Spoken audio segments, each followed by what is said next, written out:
People don't realize enough how fitness transfers into real life. If you get after it in the gym, you go do a Spartan race, you go do whatever you want to do, and you learn these mindset tools, man, the way they transfer into real life is incredibly profound. I competed professionally in CrossFit for about a decade. It's like, look, you're going to look better, you're going to have better blood markers, you're going to live longer, you're going to be able to protect and provide for your family. All those things matter. But in between the ears, the biggest thing, whatever's going on, if you go work out, you're going to be better. Welcome to the Hard Way podcast with Sena, founder and CEO of Spartan Races. We're teaching you how to overcome your obstacles in your life the same way we teach our 10 million plus Spartans to overcome obstacles on the course, with insight from the smartest, most accomplished experts from every corner of the world.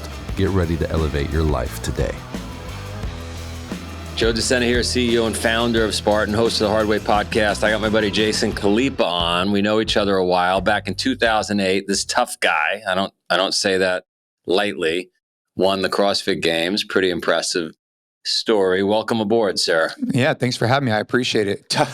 I mean, I guess you're a tough guy. I don't know if I'm a tough guy, but I'm trying to be a tough guy. I'm trying to train hard and get after it and develop myself through fitness. That's what I've been doing for a really long time. So happy to be here. Thank you. Listen, it's no small feat to go out and win the CrossFit Games. You are a tough guy. There were probably many moments in the training leading up to that and the games where you wanted to quit.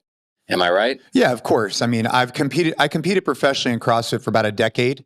And then since then, I've gotten into a lot of other sports, in particular jiu-jitsu. But yes, naturally, like when you're at the tip of the spear and you're competing for money, fame, this, that, yeah, of course, there's moments that you want to quit. I mean, there's just countless moments, right? In training leading up to it, of course, but even at the actual event, because of the way the CrossFit Games are structured, you're talking about 5 days, 15 events, and some of them could just be super, just a lot of intensity, a lot of volume. And there's moments of kind of like, you question why you're even there. You know, and that's those are the times you got to overcome it for sure. What tips or tricks? I mean, that's interesting for me because it's something we talk about a lot at Spartan. What tips or tricks did you implement? Did you use to help you get through those moments? Yeah, I mean, ones that stick out to me, and they carry over into real life for sure. I think that people don't realize enough how fitness transfers into real life. You know, you could if you get after it in the gym, you go do a Spartan race, you go do whatever you want to do, and you learn these mindset tools, man, the way they transfer in real life is incredibly profound. I mean, way more impactful than they ever will be in a competition. And we could talk more about that in life and adversity. But anyways, back to what your question was. The one that sticks out to me probably the most was at a CrossFit game. So in 2009, I blacked out. There's this clip of me. I'm on a run. I black out. I just hit my mental. I had too much pressure on myself, and I just got a little overzealous. Went out too fast. I was on a 7-mile hill run, and ended up blacking out, laying on the ground. And Dave Casher is the director of the CrossFit Games. He comes up. He's like, "Hey man, if you don't get up, your games are over." And I'm just laying there. I'm in last place, and it's in those moments and many others that you got to ask yourself, why am I doing this in the first place? And if you don't have a strong why, a strong core value, you're just gonna give in. I was at Camp Pendleton a couple of years later on a 10-mile hill run as part of a triathlon, was a really, really tough event at the CrossFit Games. I'm in the middle of this desert, in the middle of nowhere, no one's around us. And you start questioning, why am I doing this? Why am I putting myself through this? And at those moments, or the moments you're laying on the ground, you got to reflect on your bigger why, which for me at the time was it wasn't about the money. It wasn't about the fame. It wasn't about the medals. None of that stuff mattered. It was about testing myself and proving to myself that all the hard work, all the dedication I put in, this is an expression of it. And I made a commitment. I'm going to follow through with it. So I think that whatever you have going on in life, right, reminding yourself when it gets tough of why you started and why you want to do it. And that why has to be strong and something that really calls to you. It can't be, all the medals behind you. You can't be doing a race for the medal. It has to be something deeper, because otherwise when it gets tough, you're just going to give in. I agree 1000%. I run around the world giving talks on this exact topic. And if you don't have that alignment, that strong why, you tend to give up. I mean, you got to be tough, and you've got to have practiced adversity, and you've got to have all those other things we talk about. But deep down inside, I agree 1000%. Where'd you grow up? Where'd you learn this? I grew up in San Jose, California. My dad's from Iran. My mom her family's from Italy, but she's American. She's from Rhode Island. I grew up with, immigrant grandparents who came here after the revolution in Iran, who started a dry cleaning business after losing everything, and just kind of seeing that, I think subconsciously, now that I look back on it, kind of taught some grit, some determination. There's a lot of lessons from that I think have carried over. So yeah, I grew up in California, and that's it. No, I think you're nailing it, by the way. I think like that immigrant mindset, that fighting for milk mindset, if somehow we could all get a little taste of that. I worry so much about my kids because, I grew up in Queens, and I grew up a little more on the street, and I didn't have a phone in my hand, and I didn't have money all the time, and everybody around me was fighting for milk. And so it becomes part of your ethos, your wiring. And as soon as you're lucky enough to have a nicer house and a 2-car garage, and your kids are growing up, like, that's almost a negative. Dude, it's hard. It's a really tough balance. How do you raise tough, resilient kids in a world that wants them to be softer and softer and softer? Like, that's the question. And then how do you provide for them and want to give them all these things that maybe you didn't have or that came harder for you without making them entitled or expecting or lack of grit? And I think that balance is something I struggle with on a regular basis. I have an 11-year-old and 14-year-old. Something I think about on a regular basis is, what can I do to expose them to micro doses of adversity through grappling, fitness, sports, of course, to develop them mentally so they could take on life's challenges. Because the reality is, and you know this, this for your kids, like, dude, life is going to come and kick in the nuts. It's going to. It's not when, it's not if, it's when. And, I think that we're doing a disservice by providing every single thing for them, because they're not learning when the stakes aren't as high to learn how to overcome those things. That's something I'm trying to work on a regular basis, and finding that balance, I think, is tough. Yeah, because we're naturally inclined to help our children. And every child is different, right? And I'm sure your kids, how many kids do you have? 4. Yeah, I'm sure all 4 of them are probably different, right? And you have to kind of work with them in different ways, I assume. Yeah. No, it's a struggle. It's a struggle for me. On the one hand, I always thought we should go live in the favela in Brazil or New Delhi in India or something, right? Like, you don't want to, your wife and you don't want to do that, but it would actually probably be the best thing for the kids. It very well could be. And like I said, every kid's different. In our particular case, our situation is a little bit unique. And I think that everybody's situation is different. But in our particular case, it's like, I just look at the kids as they're growing up and say, hey, what have they been exposed to? And how do I put them in the best position for success moving forward? My daughter, she had leukemia. She's had a bunch of other stuff that's come up. She's gone through more adversity than most kids will ever experience. And so I don't need to intentionally put her through too much, because I've already seen her go through a lot. Whereas my son, fortunately hasn't had those same situations. So I need to intentionally try and expose him to certain things to help him get to his place where, one day when he leaves the house, like, he's as most capable as possible. It's awesome that your daughter's fighting through. Prayers there. She's doing well. Yeah, she's doing much better now. That's a whole podcast in itself. But yeah, she got diagnosed when she was 4 or 5, and that's a 2.5-year treatment plan. So it was a long journey, but you learn a lot. And back to what I was talking about on a very bright side is, like, look, if guys are listening to this podcast right now and you're like, okay, I get it. You won the CrossFit Games. You're a fitness guy. I've owned gyms for 20 years. Like, I get it. Of course you like fitness. Why do I want to be fit? It's like, look, you're going to look better. You're going to have better blood markers. You're going to live longer. You're going to be able to protect and provide for your family. All those things matter. But in between the ears, the biggest thing. I mean, you go into the gym, you train hard, you do something you don't want to do, and you're just going to come out the other side a better person. Like, I don't care what is going on in somebody's life. Whatever's going on. If you go work out, you're going to be better. Like, it's just naturally, you're going to be de-stressed. You're going to be able to understand what's in your control. You're going to have positive self-talk. There's just so much you could do that if the other things that, Joe and others on podcasts are talking about isn't inspiring you, just remind yourself, like, what other option do you have? Especially as a dad, like, I'm here to protect and provide. And if I can't run, jump, climb, if I can't go do things with my kids, I'm not serving them well. I'm more of a liability than I'm an asset. And that's a problem. We agree 1,000%. I like to say there's nothing in life that you can't walk off. You sweat, you breathe, you feel a little pain. You can get through anything life is throwing at you with that technique. Or you could self-medicate with food and drugs and alcohol and sleep, I guess, which is, those are terrible options. It's not going to solve all your problems. Look, I'm not here to say that if something really bad happens to you, go work out, you're going to be cured. That's not what I'm saying. What I am saying is it's going to help. No matter what you're going through, it's going to help. It's going to put you in a more positive mindset than if you didn't go do that thing, and or if you gravitated towards some other crutch that you maybe lean on. How'd you find CrossFit? I was working at a conventional gym when I was pretty young. I was 15, 16.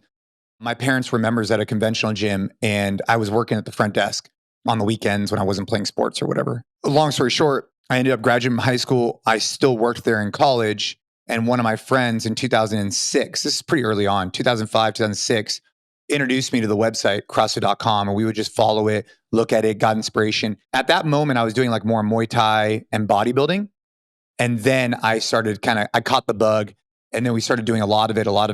And then I ended up competing and doing well and opened up a gym and then opened up more gyms. And that's kind of how it all spun off. And the gyms you owned were CrossFit gyms? Yeah. So we started off, it was originally called CrossFit Santa Clara. Then we opened up another gym and another gym. So we rebranded NorCal CrossFit. And then eventually we rebranded to NC Fit. It was just more indicative of what we were offering at the time. Prior to COVID, we had, 32 locations, corporate wellness, brick and mortars all over. Now we own and operate 3 locations underneath the NC Fit umbrella. And then we service gym owners in a variety of ways. And where are you physically located? San Jose, California. How far is San Jose from San Fran? It's like 45 minutes to an hour drive. Awesome. So you and I talked a little bit about this. You want to help men. What's the problem with men these days?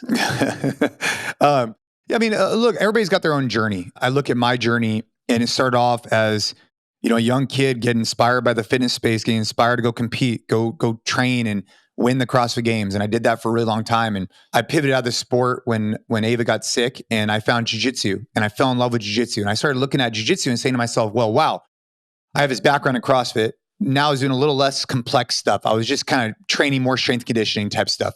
Still some CrossFit, but not as much like handstand push-ups and stuff like that. I wasn't I didn't need to do that as much. And then I found jiu-jitsu. I was like, wow, this thing is badass and awesome. Fast forward a little bit, I find tactical training and I get really interested in shooting sports. I'm like, okay, so I'm interested in shooting sports. I'm interested in grappling. I'm interested in fitness, but it doesn't align with this NC Fit brand. That's more brick and mortar gyms, more CrossFit. And so I started Train Hard, which is another brand company, a couple of years ago. And we really kind of launched about 15 months ago. And the heart of what we were trying to accomplish at the time was I started hosting these men's club. And I would go to these men's club meetups at my kids' school. Maybe you've experienced them.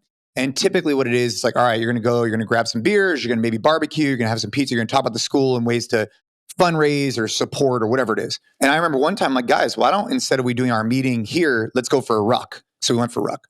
The next time, I'm like, hey, why don't we just go do a workout together? I'll host it. I'll bring some sandbags.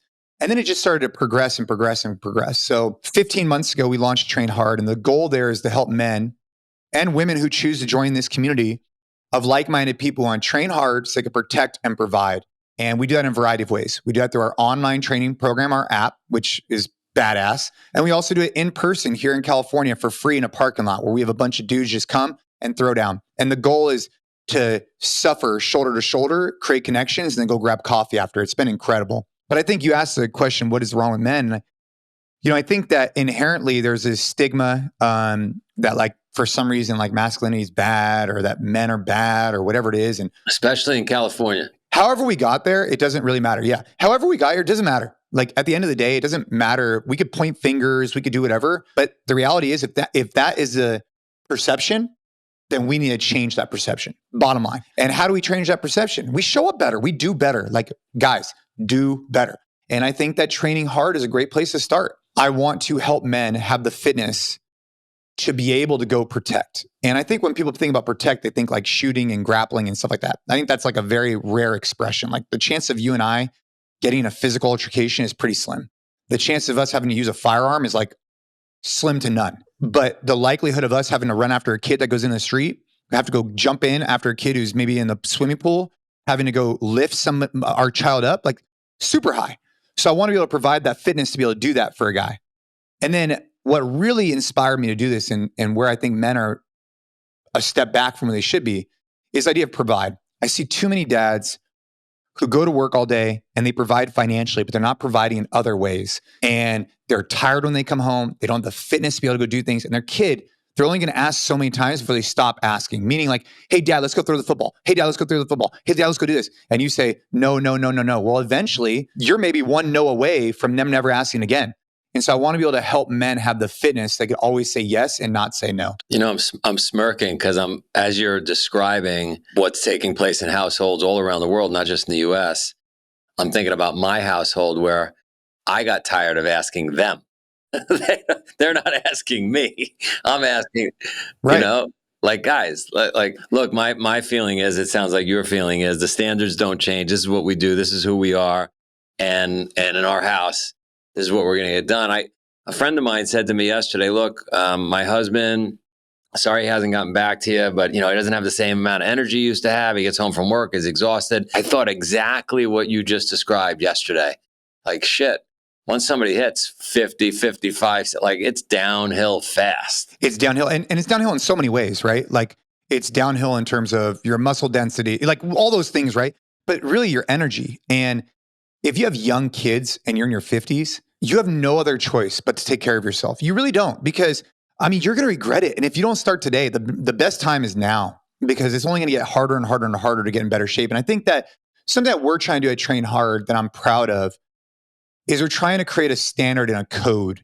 We're not just like another fitness app. We're really trying to get guys to embody this culture of like recognizing that life is going to be hard, but that we're going to be stronger. Like, that's okay. Let's level set there. We're going to wake up early and we're going to prioritize a workout. We're going to get it done first in the morning. I understand there's people with shift work and different types of stuff. I get it. All I'm saying is get in your workout first thing. Whether your first thing is at 4 p.m. or your first thing is at 6 a.m., it doesn't matter. Just get it in so there's no more excuses throughout the day. I want people to prioritize protein early, like 50 grams of protein, because I've found that if a guy wakes up, trains hard, gets in at least 50 grams of protein, the likelihood of them eating like crap throughout the rest of the day is pretty slim, actually, because they're already full and satiated from that high protein meal in the morning. Is there anything wrong with fasting? No, do you if it was worked for you. But for most guys, most of the time, wake up early, train hard, have some protein is going to level set your day. And then the other thing I would just bring up, there's two more pieces to this code, is cutting the crutch. I think that a lot of guys, they struggle with some type of crutch, and that could be a bunch of things. For most guys, alcohol, most guys. And what I'd recommend as part of our code is like, dude, take it out for a month, 2 months, 3 months, see how you feel, and then reintroduce it. No problem. Like, I'm not I'm not saying you can never drink alcohol again. What I'm saying is, like, if it's a crutch of yours, if it's something that every day you come home, you hit 5 beers, dude, take it out for 2 months and then reintroduce it in a way that's more constructive. Like, just, hey, when you and your lady go out, you have a glass of wine. Cool, all good. But you don't know that unless you take it out. And then the final step is this mentality of never zero. Like, we want our guys to remind themselves that momentum is contagious and that you can't let your momentum get to zero. So just like pushing a sled, like, dude, if you stop and try and start again, it's hard. But if you just keep going a little bit, it's easy. So whether you're on vacation, whether you're doing whatever, go for a walk, do some bodyweight stuff, but keep the momentum going. And that's the code we live by. I love the last bit of the code. My buddy, I wake up early in the morning. I work out every day. I follow the code you're recommending. And my buddy hasn't been working out with me the last 3-4 days. And so instead of doing the 5-mile run before, the little workout we do, I did 3. And I said, well, I'm getting it done. You know what I mean? I'm getting it. So I like that philosophy. I'm like, keep the momentum going. May not be exactly, you're not pushing your limits maybe, but get something done. Well, think about it. Like the last time you went on vacation with your family, right? You might not be getting the greatest workouts of your life, maybe not, right? But at least you kept the momentum going. It's really hard to go for like a 1-month vacation, 2-week vacation, and then get your first workout back. But if you're out there doing a little bit of this, a little bit of that, like getting in some non-exercise type movement, like walking, whatever, it's much easier when you get home to get back in the routine than if you just went cold turkey, said screw it. And that's the mentality, is like what we're trying to do at Train Hard is like, we're trying to show guys that like, it's not as hard as I think we put it on a pedestal to be. I think consistency matters, and just a practical approach to fitness is key. I would ask, hey, what are 3 or 4 things that you'd recommend the regular folks out there to do? But I think they just have to follow the mantra of train hard. So we have 2 pieces to this, and I think are really valuable. Our nutrition protocol is called the Train Hard 5. It's really simplistic in nature, right? We're going to prioritize protein every single meal. We're going to remind ourselves there's this 90-10 rule. So like 90% of the food we're going to eat is going to be good, and 10% it's going to be a little bit off. We're going to take weekly progress photos. We're going to eat 3 meals a day, and we're going to remove alcohol. So these are the 5 pieces. So I'll just break those down real quick for someone listening who's like, dude, I just want a practical approach to nutrition. Okay, great. Let's start with 3 meals a day. If you have 3 meals a day, the nice thing about it is, especially if you prioritize 50 grams of protein per meal, it's hard to eat like shit. Like, it's really hard if you have like a 50-gram protein meal to eat like a bag's worth of potato chips. It is. So 3 meals, 50 grams of protein each meal. Got it. Take weekly progress photos because you know every Friday you're going to take a progress photo. You want to show up well on those, and you want to be able to basically champion. You want to be able to see your progress over time and be rewarded for that. Cut the alcohol like we talked about in the crutch. And the final piece is, dude, it's okay to have a cookie as long as it represents 10% of your caloric intake. So if you're taking 3,000 calories a day, right? Eat well, 90%. And dude, have a muffin at night. And it's all good because we're trying to do this for the long term, not just for a week or a month. Yeah, don't give up on the whole thing when you slip up a little bit. No big deal. Back in the field, back on the field, back in the game. Yeah, I think influencers, for lack of a better term, and I'm sure that some people would put me in that category, have done the community a disservice by being so rigid in their approach. Like fitness shouldn't be that complicated. It just needs to be consistent. And nutrition, it doesn't have to be just carnivore or just paleo, or figure out what works for you. But that's what I shared is like a baseline to follow. I love it. You're awesome. Thanks for coming on. Where do people find you? Best place is probably at Jason Khalipa on Instagram. From there, you can see all kinds of stuff. You can see what we have going on with the Train Hard app, the community, the workouts. We have a lot of great options in there. All the other stuff that we're doing, from philanthropic stuff to newsletters to podcasts, it's all there.